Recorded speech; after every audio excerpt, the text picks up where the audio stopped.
बड़े ध्यान से सुनना और समझना।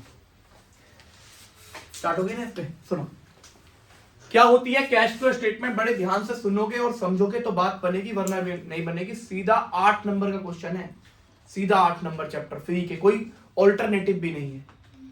कोई 90% करने सोच रहा है बच्चा तो 8 नंबर का क्वेश्चन छोड़ नहीं सकता वो। समझ में आ गई बात? ध्यान से सुनना मेरे बच्चों। आपको निकालना क्या है, आपको एक स्टेटमेंट फॉर्म यहां बना के दे दी, ठीक है? ओके अर्जुन मेरे भाई, ये बन गया आपके सामने प्रॉफिट एंड लॉस अकाउंट, ठीक है? इस प्रॉफिट एंड लॉस अकाउंट के अंदर यहां पर होता है नेट प्रॉफिट, होता है या नहीं होता है? ठीक है, ओके। इस नेट प्रॉफिट में यहां पर होते हैं फाइनेंसिंग एक्सपेंसेस, इन्वेस्टिंग एक्सपेंसेस और ऑपरेटिंग एक्सपेंसेस। यहां पर होता है ग्रोस प्रॉफिट और यहां होते हैं फाइनेंसिंग इनकम, इन्वेस्टिंग इनकम और ऑपरेटिंग इनकम, और इससे नेट प्रॉफिट निकलता है। एग्री करता है इस बात को? सही है। सबसे पहले मैं निकालने आया हूं cash flow from operating activities. समझ में आ गया मेरे भाई? मैं आपसे एक छोटा सा क्वेश्चन पूछता हूं। यहां पर लिखा है 2010 और यहां लिखा है 2011। एक मशीनरी है मेरे पास 1000 की और यहां पर हो जाती है 1200 की। तो क्या आप इस बात से एग्री करते हो कि मैंने 200 रुपए की मशीन 2011 में खरीदी है? बोलो, एग्री करते हो इस बात से? भाई 1000 वाली चीज 2011 में 1200 की हो रही है, इसका मतलब 200 रुपए की खरीदी गई है या नहीं? पक्का ना मेरे भाई? यहां लिखा है प्रॉफिट एंड लॉस 1000 और यहां लिखा है 1200। सही है, ओके। तो 2011 का प्रॉफिट कितना है? 1200। और 2011 में कितनी मशीन खरीदी गई है? 200। और 2011 में प्रॉफिट कितना है? 2011 का प्रॉफिट कितना है जो 2011 का है? 200 है ना, 1200 नहीं। इसका मतलब 1000 इसमें इंक्लूड है ना। सेम बात हुआ है, ये एक अकाउंट है ना, तो इसका मतलब इस चीज में ही ये वाली चीज में ये वाला इंक्लूड है, तो इसमें भी तो ये इंक्लूड होना चाहिए। अकाउंट है तो एक ये। एग्री करता है आकाश या नहीं करता इस बात से? पक्का आया समझ में? सबको आ गया समझ में? इसका मतलब, और मैं 2011 में स्टेटमेंट बना रहा हूं तो मुझे पहले 2011 का प्रॉफिट निकालना पड़ेगा। क्यों? उससे मैं क्या करूंगा, नेट प्रॉफिट से फाइनेंसिंग और इन्वेस्टिंग एक्सपेंस को वापस जोड़कर और फाइनेंसिंग और इन्वेस्टिंग इनकम को वापस माइनस करके निकाल लूंगा ऑपरेटिंग का प्रॉफिट, और फिर उससे जितना पैसा आया है जितना पैसा गया है उससे निकाल लूंगा। तो पहले मैं क्या निकालूंगा, करंट ईयर का नेट प्रॉफिट, करंट ईयर का, जिस ईयर में मैं कैश फ्लो स्टेटमेंट बना रहा हूं। समझ में आ गया मेरे भाई ने? नहीं आया? सबको आ गया? पहले मैं क्या निकालूंगा, जिस ईयर में बना रहा हूं उस ईयर का नेट प्रॉफिट। पक्का मेरे भाई? उस ईयर का नेट प्रॉफिट कैसे निकला? 2011 में बना रहा हूं अर्जुन, तो मेरे भाई मैं कैसे निकालूंगा? क्या मैं 2011 में से 2010 को माइनस कर दूं? बोलो। इसका मतलब, आपका मतलब है कि closing profit and loss balance में से माइनस कर दूं क्या opening profit and loss balance? पक्का मेरे भाई हो या नहीं? बोलो, 100% श्योर हो आप या नहीं हो? ठीक है, मैं एक थोड़ा सा इसे यहां से मिटा रहा हूं। आप ये मान लो यहाँ पे एक्टिविटी लिखा हुआ है, ठीक है? ओके, क्योंकि मुझे एक और स्पेस की जरूरत है। सही है भाई? यहां भी अमाउंट है और यहां भी अमाउंट है। बहुत बढ़िया मेरे भाइयों। अर्जुन, ये करंट ईयर का प्रॉफिट आ गया। अर्जुन, यहां पे लिखा है जर्नल रिजर्व बेटा, यहां लिखा हुआ है 1500 रुपए और यहां लिखा हुआ है 1700 रुपए। कितने रुपए लिखा हुआ है? 1500 रुपए और 1700। ये जर्नल रिजर्व बढ़ता क्यों होगा? ये मशीन बढ़ी है, इसका मतलब परचेज हुई है।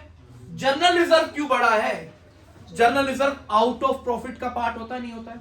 मतलब 2011 में 200 रुपए जर्नल रिजर्व बढ़ने का मतलब है 200 रुपए प्रॉफिट है, बोलो, जो इसी साल का है या नहीं है? तो इसका मतलब मैं यहां पर ऐड कर सकता हूं, करंट ईयर का प्रॉफिट निकाल रहा हूं तो मुझे ऐड करना पड़ेगा जितना मैंने जर्नल रिजर्व में क्या किया है, ट्रांसफर किया है। पक्का मेरे भाई? इसके हिसाब से 200 रुपए हुआ, बोलो, हुआ है नहीं हुआ? मैं यहाँ पे लिख देता हूं अगर आपको कंफ्यूजन है 200 रुपए। वैसे यहाँ पे मुझे नंबर नहीं लिखना चाहिए अभी, ठीक है भाई? और आपके लिए 200 रुपए आपके क्वेश्चन के अनुसार, सही है मेरे भाई? फिर यहां पर मैं फाइनेंसिंग के खर्चों को ऐड करना शुरू करूंगा, सिर्फ एक ही खर्चा करूंगा फाइनेंसिंग का भी, डिविडेंड। अर्जुन एक बात मुझे बता, या अर्जुन को छोड़ो, कोई और बच्चा देखते हैं किसमें कितना अच्छा दिमाग है। यहां से ऋषि मेरे भाई एक बात मुझे बता, डिविडेंड जो है वो प्रॉफिट के बेसिस पे दिया जाता है या फिर ऐसे ही बांट दे? प्रॉफिट के बेसिस पे, जैसा तेरा प्रॉफिट वैसा कंपनी का डिविडेंड दिया जाएगा, इक्विटी शेयर। सही है भाइयों? ठीक है भाई। आलोक पीछे वाले भाई, आलोक भाई मेरे भाई एक बात मुझे बता, कंपनी का प्रॉफिट एंड लॉस कौन सी डेट पे बनता है? 31 मार्च को, पक्का? तो डिविडेंड अगले दिन डिक्लेयर होता होगा 1 तारीख को, और 1 तारीख में अगला साल लग जाता होगा या नहीं? तो जनरली ऐसा ही होता है हर बिजनेस में कि पिछले साल का डिविडेंड इस साल मिलता है। पता, मैं करंट ईयर में खड़ा हूं तो डिविडेंड में कौन से ईयर का कंज्यूम कर रहा हूं, और इस साल का मुझे नेक्स्ट ईयर मिलेगा। सही है भाई? तो मैं इस साल कौन सा डिविडेंड कंज्यूम कर रहा हूं, तो मैं यहां पर ऐड कर दूं और लिख दूं डिविडेंड ऑफ प्रीवियस ईयर। किसी को कोई दिक्कत? एक और डिविडेंड भी होता है जिसका नाम होता है इंट्रीम्ड डिविडेंड। इंट्रीम्ड डिविडेंड मैं बताता हूं क्या होता है। अर्जुन ऐसा हर एक बिजनेस में होता है कि रेगुलरली आप कोई प्रॉफिट कमा रहे हो तो आपको पता चल जाता है इस साल कितना अच्छा प्रॉफिट होने वाला है, एक बिजनेस को कर रहे हो तो होता है नहीं होता है? तो बिजनेस सम टाइम अपने इक्विटी शेयर्स को पहले ही पैसा दे देता होगा कि यार इस बार अच्छा खासा प्रॉफिट हो रहा है, आप इतना पैसा। ये रेगुलरली नहीं होता होगा, बहुत सर्टेन ड्यूरेशन में होता होगा। इस साल बड़ा अच्छा प्रॉफिट होने वाला है, इक्विटी शेयर को इस बार जल्दी पैसा दे दो। होता होगा या नहीं होता होगा? है ना? तो इक्विटी शेयर को जल्दी पैसा दे देने का मतलब सम टाइम करंट ईयर का डिविडेंड करंट ईयर में ही दे दिया था, बहुत रेयर चांस है, उसको कहते हैं इंट्रीम। तो वो भी इसी साल में ना, मतलब इस साल डिविडेंड कंज्यूम किया होगा एक तो प्रीवियस ईयर का, और रेयर चांसेस है कि इंट्रीम डिविडेंड भी इस साल मिला हो सकता है, नहीं हो सकता है? मयूर भाई आ रहा है नहीं आ रहा है? तो इंट्रीम डिविडेंड मेरे भाइयों को समझ में आ गया क्या होता है? प्रीवियस ईयर का डिविडेंड, मतलब इन दोनों का कोई रिलेशन है? ये आपको पिछले साल का है और ये वाला वो डिविडेंड है जो लग रहा है फ्यूचर में अच्छा प्रॉफिट होगा, तो करंट ईयर का डिविडेंड करंट ईयर में ही दे। सही है आलोक भाई? ठीक है मेरे भाई। अब यहां पर ऐड कर दूंगा, मैं निकालूंगा टैक्स ऑफ करंट ईयर। भैया ये क्यों किया? जब आप निकाल रहे हो ऑपरेटिंग, तो ऑपरेटिंग तो हर साल देना है, ये तो रेगुलरली देने होते हैं टैक्स, तो आप इसे क्यों कर रहे हो? बेटा ऐसा हो सकता है कि टैक्स लायबिलिटी कुछ और हो और पे कुछ और करी हो सकता है या नहीं हो सकता है? टैक्स हमारा 50,000 आया हो और हमने पे 40,000 किया हो या 60,000, हो सकता है ना? इसका मतलब जो करंट ईयर का टैक्स है वो लिखा है, पेड वाला सबसे लास्ट में जाके माइनस कर दूंगा, और ये आ जाएगा मेरे भाई मेरा profit before tax and extraordinary item. क्या बोलेंगे इसे? वापस रिपीट। सबसे पहले मैंने क्या किया? प्रॉफिट एंड लॉस में से माइनस किया ओपनिंग प्रॉफिट एंड लॉस। पक्का मेरे भाइयों? उसके बाद मैंने क्या किया? ऐड किया क्या? Transfer to general reserve. और मेरे बच्चों मैंने उसके अंदर ऐड क्या किया? डिविडेंड ऑफ प्रीवियस ईयर, और ऐड किया इंट्रीम डिविडेंड, और ऐड किया मेरे भाइयों क्या चीज मैंने? Tax of current year. वो बनके क्या निकल आया? Profit before tax and extraordinary item. पक्का? किसी भाई को किसी बहन को कोई प्रॉब्लम नहीं? मेरी बहनों मेरे भाइयों, मैं इसके अंदर ऐड करूंगा। क्या चीज ऐड करना चाहिए मेरे भाई, मुझे बता।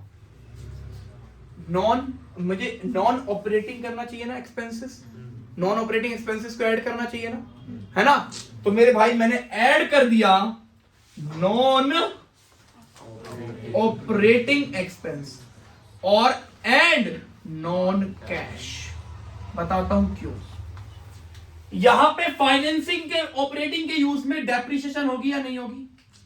ऑपरेटिंग डेप्रिसिएशन एक रेगुलर खर्चा है, मशीन पे रेगुलर डेप्रिसिएशन लगते होगा, वो ऑपरेटिंग होगी, बट उससे हमारा पैसा कहीं जाता नहीं है।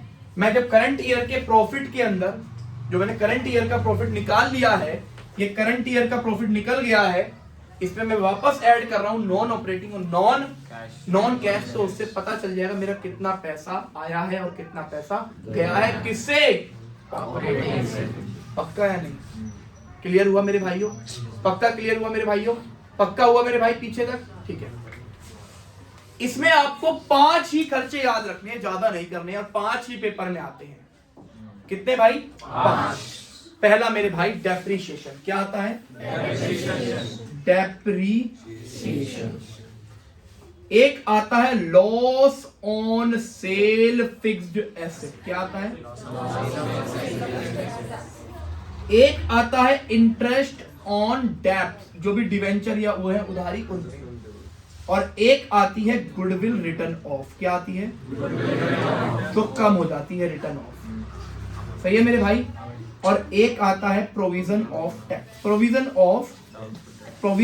ऑफ मेरे बच्चे बैड डेब्ट। ये बहुत रेयर है, बाकी ये 4 जरूर मिलेंगे।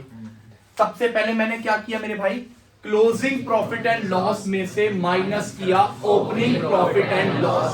जिसने नहीं बोला उसने नहीं सीखा।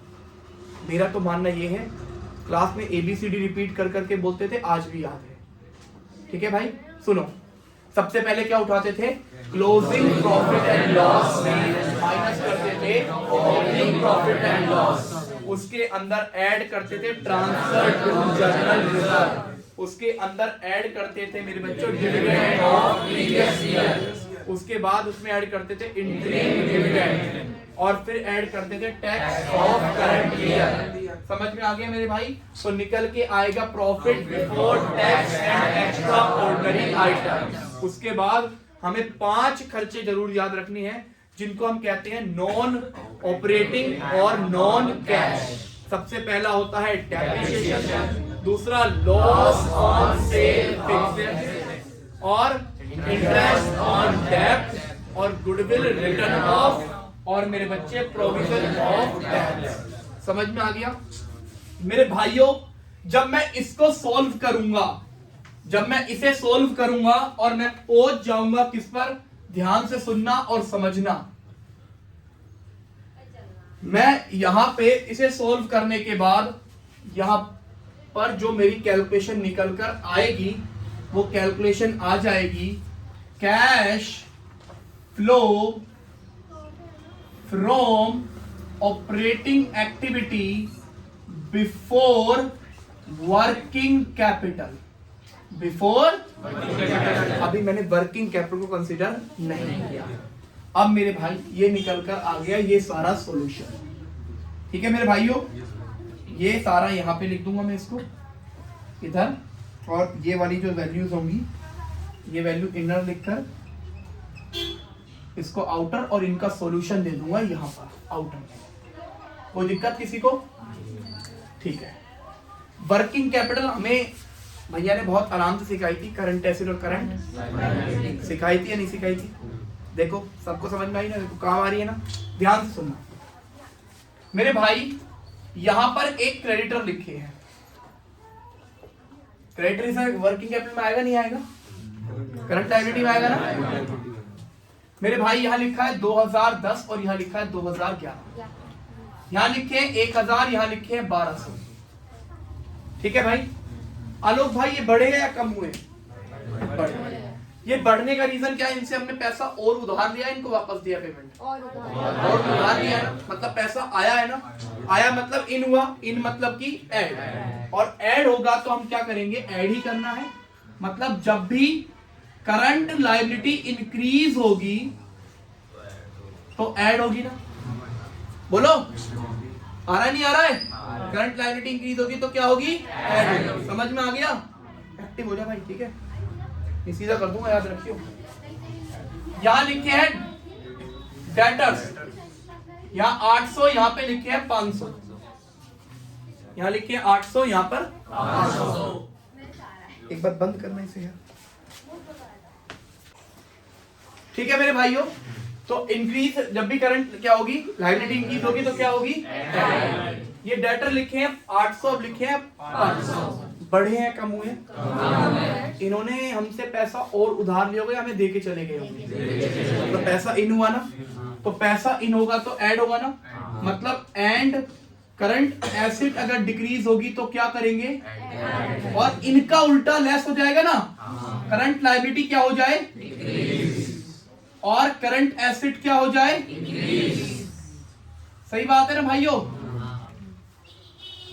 बट मेरे भाइयों इसके अंदर आप 3 एसिड को कंसीडर नहीं करोगे, एक कैश, एक बैंक और एक करंट इन्वेस्टमेंट। किसको?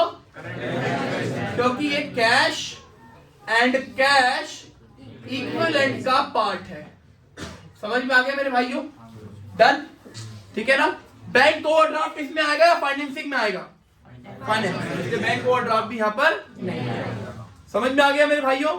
ठीक है, इसके बाद इनको यहां लिख दोगे सॉल्यूशन करके, ये आ जाएगा cash flow from operating activity before क्या अभी नहीं किया है? टैक्स। यहां से माइनस कर देंगे टैक्स पेड। क्या माइनस कर देंगे? Tax paid. तो ये आ जाएगा नेट कैश फ्लो फ्रॉम कहां से? ऑपरेटिंग का काम हो गया तमाम। ठीक है भाई, एक निकल आया, अब 2 तो बहुत आसान है। फ्रॉम इन्वेस्टिंग एक्टिविटी, याद रखो कि इनफ्लो और आउटफ्लो, इनफ्लो और आउटफ्लो, इनफ्लो और आउटफ्लो। अरे सेल करेंगे अगर हमने क्या? फिक्स्ड एसेट, तो यहां पर आएगी। ठीक है भाई, मतलब कि नॉन करंट एसेट को जब भी बेचेंगे तो पैसा आएगा, और जब भी परचेज करेंगे क्या? फिक्स्ड एसेट, जिसका दूसरा नाम मैंने क्या दिया है? Non current asset. सही है भाइयों? भाई इसका सॉल्यूशन कर देंगे तो क्या आ जाएगा? ये इसे यहां लिख देंगे, ये क्या आ जाएगी? Cash flow from investing. बोलो सही है भाई? डन। अब ऐसे ही कैश फ्लो फ्रॉम कहां से? उसमें क्या करना है? वही इनफ्लो और आउटफ्लो। अरे इशू किए क्या? Equity share, preference share, debenture, या हमने बैंक लोन हमने लिया है भाई, और इनको क्या करी? किनको? इन्हीं अबव को। और क्या पे किया? डिविडेंड, या पे क्या किया? इंटरेस्ट। तो उसके बाद क्या आएगा मेरे भाई? ये सॉल्यूशन हो जाएगा, ये सॉल्यूशन यहां आ जाएगा। ये क्या आ जाएगी? Cash flow from financing activity. समझ में आ गया मेरे भाई? डन। एक बार रिपीट चाहते हैं सभी से, फटाफट फटाफट मेरे भाई। सबसे पहले क्या लेंगे? क्लोजिंग बैलेंस किसका? प्रॉफिट लॉस का। उसके बाद क्या माइनस करना है उसमें से? उसमें ऐड क्या करना है? General reserve. और ऐड क्या करना है? Tax of current year, dividend of previous year, interim dividend, क्या आएगा? Profit before tax and extra ordinary items. उसके बाद ऐड करना है नॉन कैश और नॉन ऑपरेटिंग। सबसे पहले कितने खर्चे लेने हैं? 4। वैसे 5 से टोटल 4 इंपॉर्टेंट है। Depreciation, loss on sale of fixed asset और provision write off interest on debt और प्रोविजन ऑन डाउटफुल डेट। सही है। उसके बाद क्या आएगा? Cash flow from operating activity before working capital. उसके अंदर ऐड क्या करेंगे मेरे भाई? Increasing of current liability, decreasing of current asset. इसका उल्टा हो जाएगा लेस। बट तीन एसेट को नहीं लेंगे। कौन कौन सी करंट एसेट नहीं लेनी? कैश, बैंक और करंट इन्वेस्टमेंट। उसके बाद cash flow from operating activity before tax, minus कर देंगे टैक्स पेड। उसके बाद मेरे भाइयों क्या आएगा? Cash flow from investing activity. Inflow जब सेल करी फिक्स्ड एसेट, आउटफ्लो जब परचेज करी। फाइनेंसिंग में इनफ्लो जब इशू करे शेयर, डिवेंचर, डेब्ट या फिर बैंक लोन। या फिर आउटफ्लो कब होगा? जब इन्हीं सबको रीपेमेंट करी और डिविडेंड पे किया, इंटरेस्ट पे किया, तो फाइनेंसिंग से आ जाएगा। सही है भाई, डन। अब हमें कुछ अकाउंट और सीखने हैं, सिर्फ 4 अकाउंट सीखने हैं और हमारी कैश फ्लो सबसे अच्छी बननी शुरू हो जाएगी। डन। ध्यान सीखे भाई चारों अकाउंट को। साइड हो जाओ, इसमें तो कुछ नहीं है।